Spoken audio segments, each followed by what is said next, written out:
Bisa kita lanjutkan dialog kita. Saya masih bersama Pak Dedi dan juga Pak Gary. Saya ke Pak Gary dulu. Pak Gary. Ya. Ya, Pak Gary, apa yang bisa Anda sampaikan terkait dengan upaya pencarian AirAsia yang diperluas areanya? Pesan Anda kepada tim SAR kita ataupun kepada maskapai AirAsia sendiri, fokusnya ke bagian mana, Pak? Kalau untuk tim SAR ya areanya diperluas itu bagus karena kita tidak tahu persis di mana. Hanya cuman kita jangan langsung sembarang memperluas. Saya juga yakin mereka juga punya banyak pertimbangan untuk memperluas atau tidak. Ya. Karena kita juga harus ingat sumber daya kita untuk sumber daya yang dikerahkan ini kan tetap sebanyak pun itu tetap terbatas. Dan kita tidak boleh membuang terlalu banyak waktu. Jadi ini untuk memperluas atau tidak itu bisa didebatkan lah. Cuman saya setuju untuk ini mereka memperluas. Kalau untuk RSS sendiri, saya tahu mereka sudah melakukan emergency response plan mereka, penanganan terhadap keluarga korban juga sesuai dengan prosedurnya yang ada.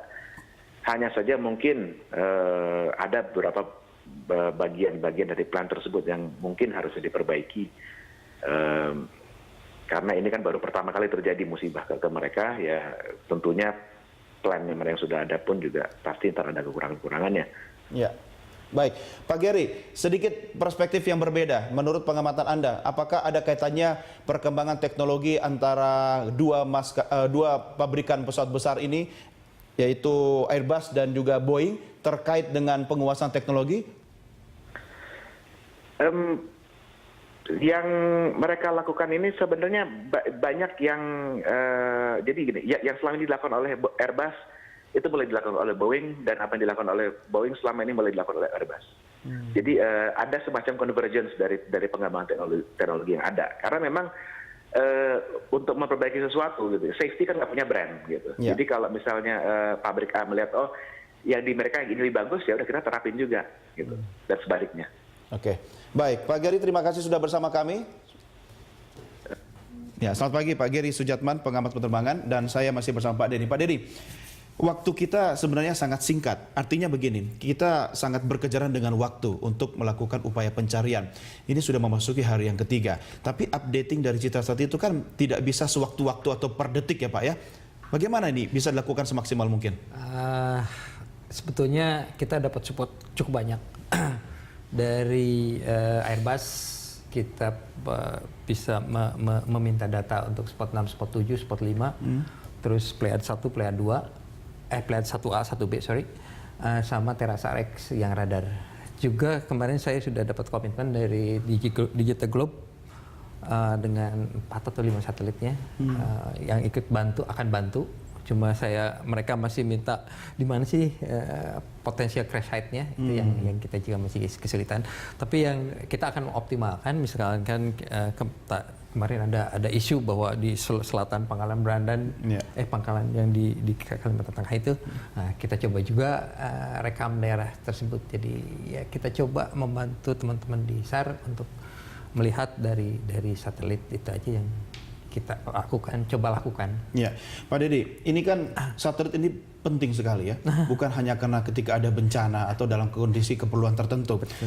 Harusnya pemerintah memiliki kebijakan atau polisi khusus untuk mensupport apa yang Anda lakukan ini. Ya, it's matter of priority. Tapi yang jelas bahwa pemerintah juga sudah mulai menyadari bahwa ada kebutuhan yang sangat besar. Untuk misalkan untuk penyusunan rencana tata ruang, itu juga kami juga akan terlibat di situ. Pemerintah, karena peta Indonesia dari mungkin teman-teman BIG baru sampai 25.000, tapi kebutuhan untuk BPN 1.500, dan itu mungkin yang akan kita kerjakan di 2015-2016 supaya kita punya peta yang cukup baik dan source yang paling baik adalah data satelit.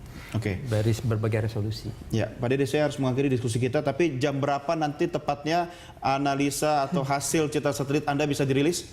Pagi ini teman-teman saya udah mulai bekerja, mudah-mudahan. Jadi karena tadi malam sudah di-download. Tapi yang challengingnya itu karena yang kita terima tadi malam itu adalah data optis. Jadi kalau begitu awan ya Ya, ya mudah-mudahan cuaca cerah lah Pak ya. Ya mudah-mudahan. Dan kita nunggu yang data besok, jadi sorenya mungkin sudah kita bisa download di Pekayon dengan data saat. Bisa dirilis ke media juga kan nanti? Ya, itu. kita akan share dengan kita tunggu perkembangan berikutnya. Pak Deddy Rewadi, terima kasih sudah bersama kami. Selamat pagi Pak, selamat bertugas kembali.